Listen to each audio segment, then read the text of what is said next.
Mais c'est Lorenzo Marv, avec son Tiki en plus. Et oui, avec ce brigand de Tiki. Ça va mon Tiki? Oui, ça va du feu de Dieu, man. Merci mon Tiki. Eh bien les amis, on va vous partager notre avis sur la saison 2 de Héros Fragile, Weak Hero Class 2, le K-drama, la série Cohen qui a remporté tous les suffrages le mois dernier. C'est vraiment une petite pépite, une masterclass, je dirais même. Donc c'est sorti début avril, juste avant la sortie de la saison 2, puisque rappelons que à la base, ce K-drama, il a été diffusé en 2022, 1 ou 2 ans après, l'édition là du webtoon. Le webtoon, ce sont des mangas, numériques. Ça avait fait un carton en Corée et on se demande bien pourquoi, c'est pas sorti chez nous, bien avant. En tout état de cause, Netflix a décidé de racheter les droits là de diffusion là de cette excellente adaptation de ce webtoon, saison 1 et nous l'a sorti, en Occident, juste avant, la saison 2 qui, elle, a été, produite par Netflix et ça, c'est très, très cool. Donc nous, on a eu la chance finalement certes de découvrir avec 3 ans après, la saison 1, mais par contre, on a eu la chance de pouvoir savourer cette saison 2, 1 mois après la diffusion de la saison 1, alors que les pauvres Coréens, eux, ils se sont lamentés pendant 3 ans avant de voir la suite. J'avais fait part dans ma vidéo sur la saison 1, voilà, de tout ce que j'avais ultra kiffé, hein. Heu, oui, de ce que nous avions kiffé! Oui, mon Tiki, oui, je t'oublie pas. Je te laisserai la parole un peu tout à l'heure. T'inquiète pas. Et j'avais également fait part, de pas de mes craintes, mais de mes angoisses de fan, de ce qui allait se passer par rapport à la saison 2, puisque en menant un petit peu mes pérégrinations sur le net, j'avais pu, glaner quelques informations.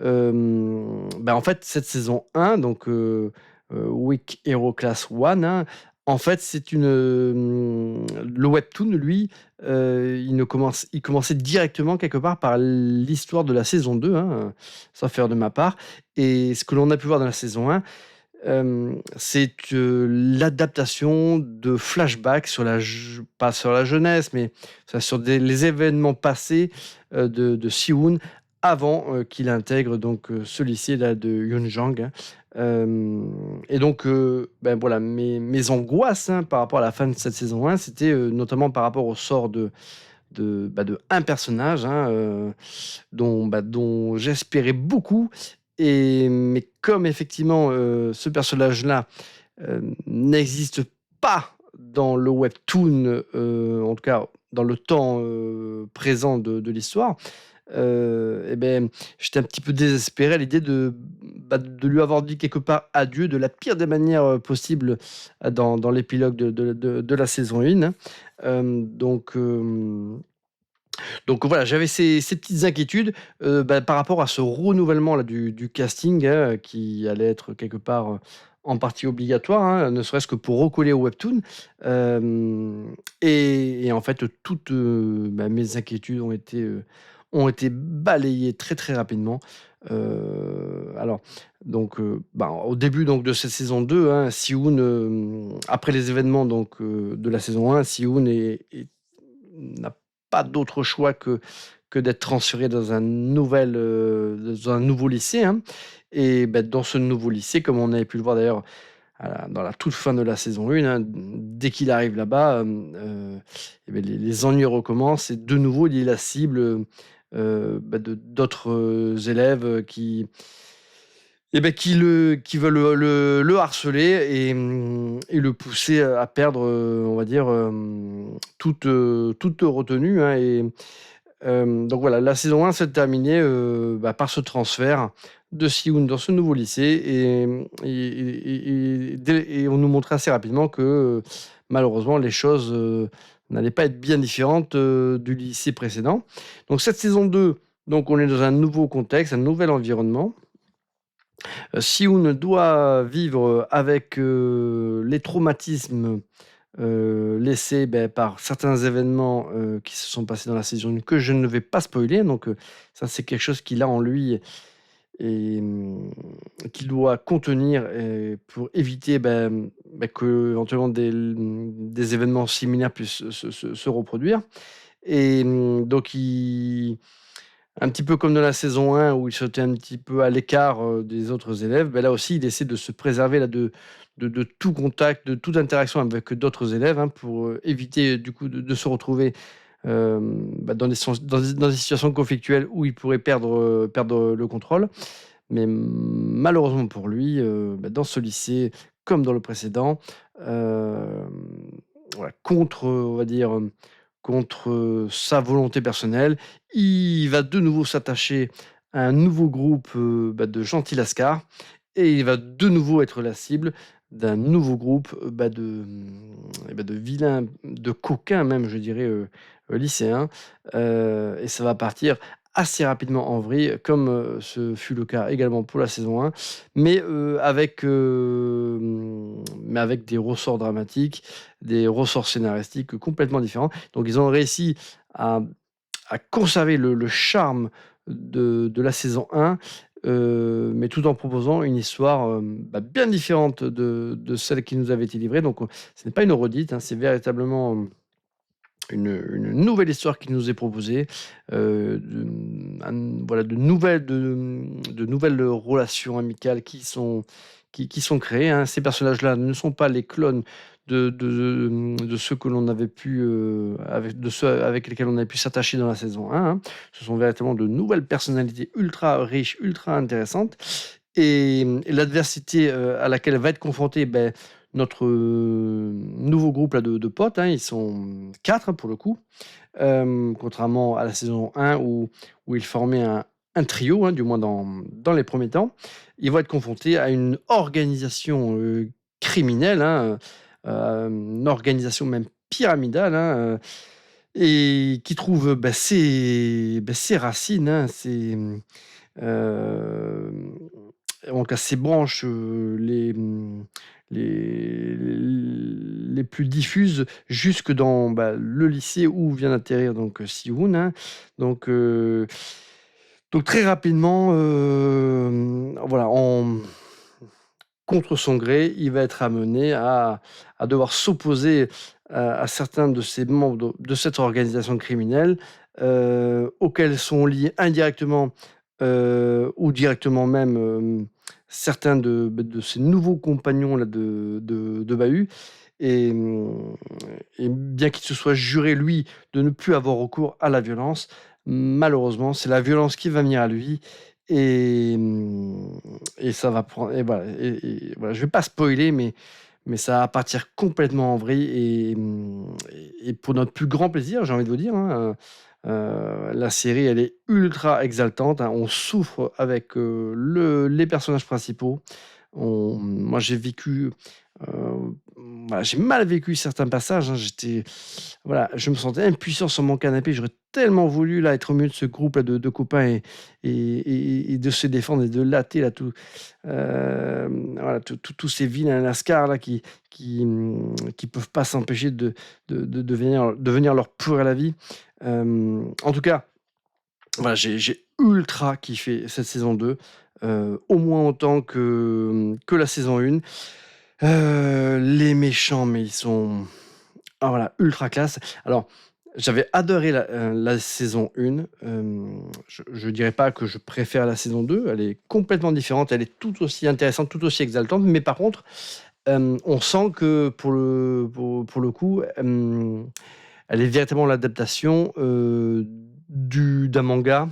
Puis, en tout cas, qu'à la base, elle est l'adaptation d'un récit, bien écrit, mieux écrit, puisqu'il y a beaucoup plus, voilà, finalement de de densité, on va dire, narrative dans cette saison 2 que dans la saison 1, on va dire. C'est, voilà, un peu moins étalé, hein, donc là, voilà, on ressent parfois même le chapitrage, des épisodes par rapport éventuellement aux différents tomes, aux différents chapitres du manga. Hem En tout cas, voilà, j'ai vraiment ultra kiffé. Les amis là de Si-Hoon, je pensais pas qu'ils allaient me faire oublier Suho, hein, dont je n'ai toujours pas fait le deuil, hein.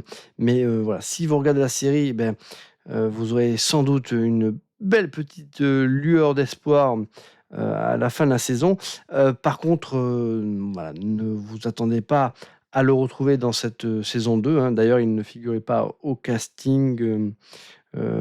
Il ne figurait pas non plus dans les bandes annonces, hein. Ça faisait partie là de mes inquiétudes. Par contre, vous allez faire voilà, la rencontre de plein d'autres personnages ultra sympathiques, ultra marquants, hein.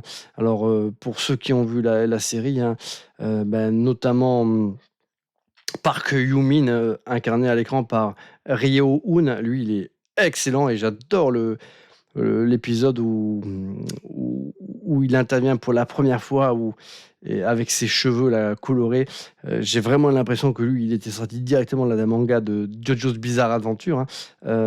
Il m'a même fait penser à certaines incarnations d'ailleurs de Jojo, hein, notamment le, le Joseph, hein, Joey Star. Il me faisait légèrement penser à lui. On a Juntae, hein, incarné par Cho Min-young, hein. Lui, c'est, on va dire, le personnage qui se rapproche le plus de Byung-sok dans la saison 1, hein. C'est un étudiant qui, donc, contrairement à Park Yoo-min, qui lui, c'est un basketteur, il est immense, c'est, c'est un, ouais, en plus, c'est un élève qui a d'énormes facultés martiales, hein. C'est un grand bagarreur, mais lui, par contre, il refuse, enfin, il se bagarre par contrainte parce que c'est pas quelqu'un qui recherche la violence, hein. Donc Juntae, lui, c'est un petit peu un petit intello, et un peu comme Byung-sung dans la saison 1, c'est une victime née, hein. Il a une tête pour se faire martyriser par d'autres camarades, hein. Mais voilà, mais même s'il n'a pas de lui-même de faculté martiale particulière, voilà, c'est un ami qui a du cœur et qui est là quand même pour ses amis, même s'il n'a pas forcément grand-chose à leur apporter. En tout cas, voilà, c'est l'ami sur lequel on peut compter. Et après, on a, comment il s'appelle, Young Tak. C'est un élève étudiant, pareil, qui est basketteur, qui a de très très bonnes facultés martiales. Il fait un petit peu penser à Suho, hein, de la première saison, que ce soit physiquement et même dans ses capacités martiales, hein. D'ailleurs, j'ai cru, même au début de cette saison 2, un clone un petit peu du personnage que j'avais vraiment apprécié. Et en fait, non, non, assez rapidement, voilà, on nous le développe d'une manière différente de Suho, et ça c'est très très cool. Donc on a ce quatuor là qui fonctionne très très bien avec Si-Hoon interprété par Park Ji-hoon, et après on a et ça c'est la grande force de cette saison 2, parce que plus que dans la saison 1, là on a vraiment des antagonistes qui sont très très cool, hein. On a Ioman qui lui vraiment c'est une sacrée tête à claque, hein. Mais il arrive toujours à s'en sortir et à foutre la merde partout où il part, hein. Donc lui il fait partie donc de ce gang, de cette organisation criminelle qui trouve donc ses racines, notamment dans ce lycée. Lui, il a monté tout un petit groupe là, de criminels dans le lycée qui oblige d'autres élèves sous la menace et la contrainte à voler des téléphones portables. Ils font donc un trafic de téléphones portables et autres, hein. Donc lui, il dépend d'un autre chef, hein, qui est Baek-jin, hein, qui un ami d'enfance de Park Yoo-min. Mais alors lui, il a la particularité d'être, en plus d'être un sacré cogneur, il a un petit peu les mêmes caractéristiques, les mêmes capacités que Si-Hoon, hein. C'est-à-dire que lui, il a développé toute sa technique de combat par ses facultés mentales et sa capacité à pouvoir anticiper les coups de ses adversaires, à pouvoir s'adapter par rapport à son environnement, par rapport voilà, aux armes qu'il peut se procurer. Enfin voilà, c'est quelqu'un qui a cette faculté là de pouvoir prévoir, anticiper porter les bons coups, qui a pas forcément des grandes prédispositions physiques, mais voilà, comme Si-Hoon, voilà, son intelligence fait la différence et lui permet à chaque fois là, de porter des coups qui sont ultra impactants, qui font mal. Donc, c'est vraiment le double négatif là, de Si-Hoon. Mais lui, la particularité, c'est que c'est un ami d'enfance donc de Park Yoo-min. Et ça va être le moteur là, dramatique là, de toute cette saison. Donc ce petit chef là de gang, il a un bras droit qui est ultra charismatique et qui est un beau salaud. C'est Seong-jae, hein, qui est interprété, mais alors comme un dieu, par Lee Jin-young, hein. Lui aussi, c'est un personnage qui est très intéressant parce qu'il est complètement fou, mais il est ultra dangereux. Et lui aussi, il a un lien un petit peu particulier avec l'un des amis des nouveaux amis de Si-Hoon, hein, donc de Yoon-tak, à qui il avait foutu par le passé une véritable branlée. Et donc il y a également un lien qui lie là, ces deux personnages, qui sera aussi l'un des moteurs là, de cette saison 2. Et au-dessus de Baekjin, hein, il y a une organisation criminelle d'adultes, hein, qui sont encore plus méchants même que ce gang là, de lycéens. Et donc voilà, ça va partir complètement en vrille. Donc ce qui est intéressant dans cette saison 2, c'est que il y a plusieurs niveaux d'adversité là euh, qui vont nous être présentés au fur et à mesure là, de cette saison 2. Donc il y a un phénomène là, de upgrading de l'action, de la dangerosité là, des méchants qui vont nous être proposés. Comme dans la saison 1, il va se passer des événements voilà, ultra impactants. Les scénaristes voilà, se refusent aucune facilité. Enfin, ils tombent pas dans la facilité. Il y aura beaucoup là, de séquences qui vont vraiment vous faire voilà, péter un câble, hein. Littéralement, à plusieurs moments, comme je le dis, on aurait envie là, de pouvoir nous aussi y mettre du nôtre, hein, et porter assistance à nos quatre gentils lascars là, hein, parce que franchement, ils vont sacrément morfler, hein. Dans la saison 1, ça c'était une des caractéristiques de la saison 1, c'est que voilà, nos héros, voilà, parfois, effectivement, ils pouvaient se faire plaisir, mais ils prenaient assez souvent très très cher. Dans cette saison 2, on retrouve un petit peu c'est les mêmes choses, hein.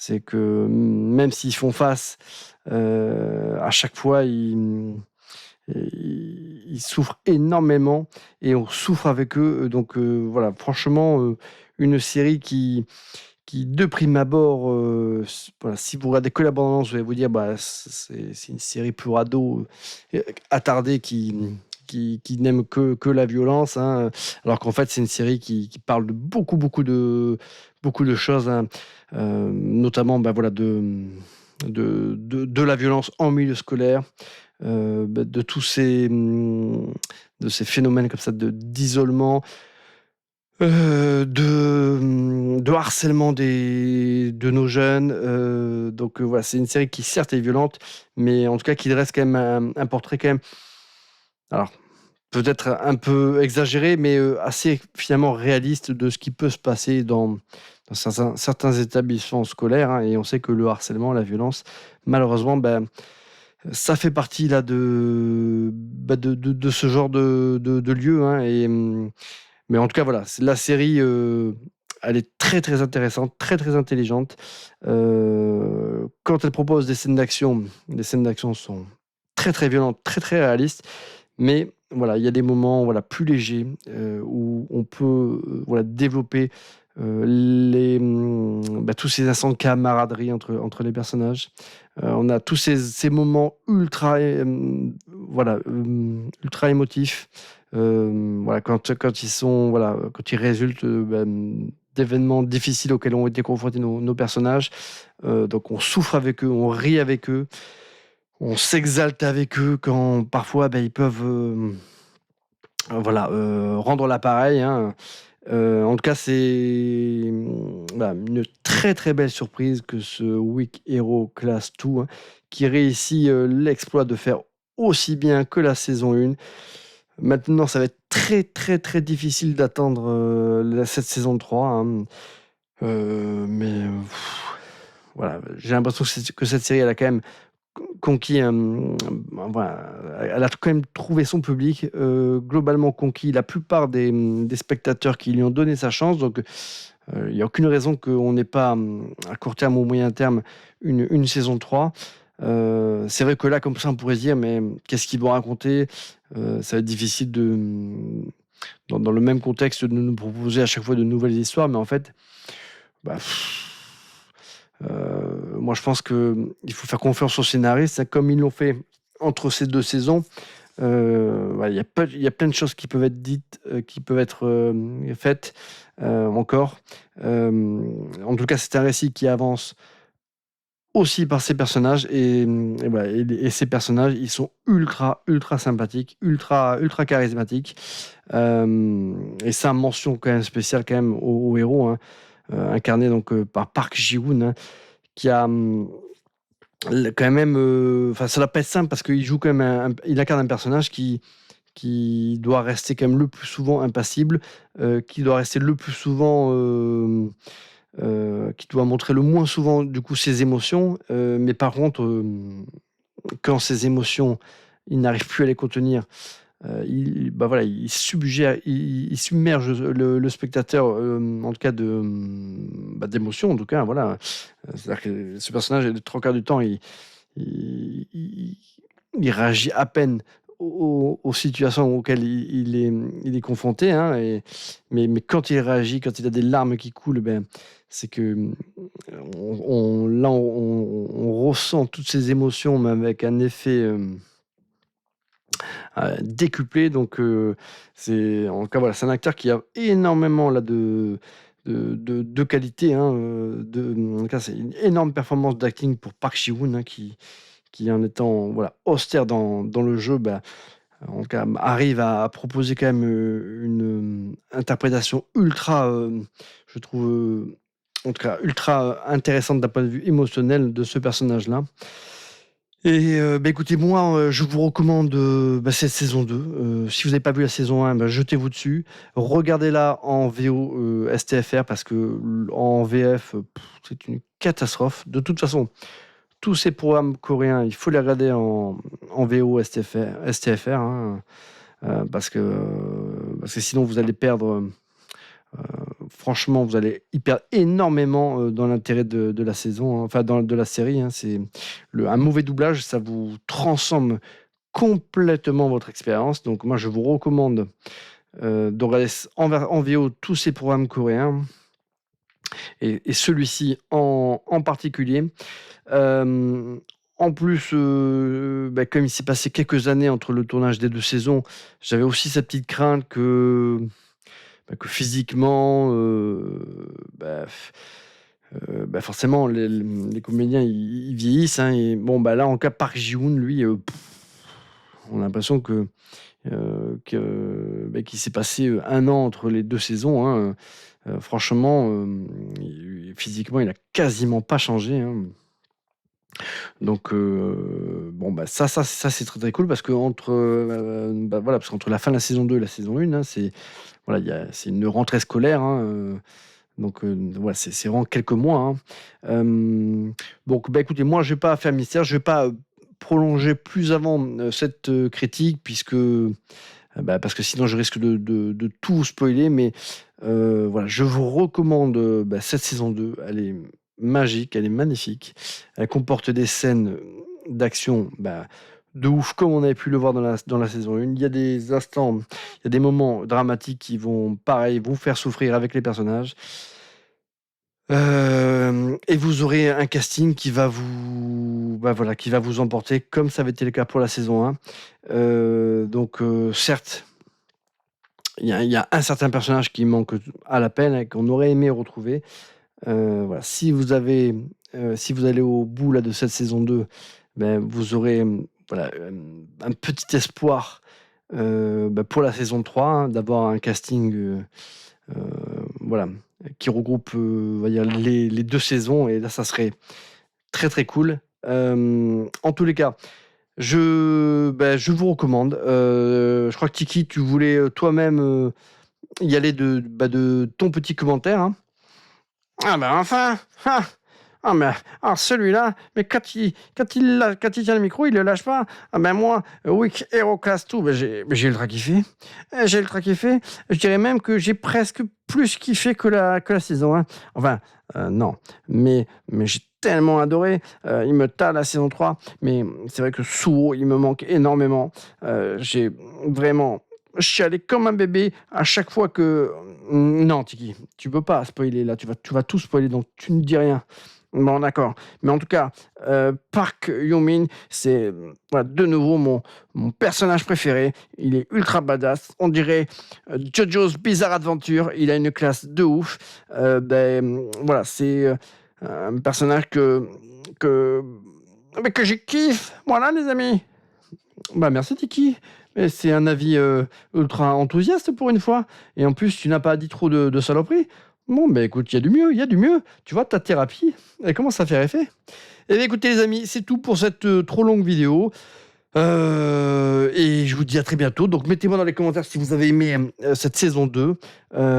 Si, comme moi, elle vous a enthousiasmé, elle vous a exalté.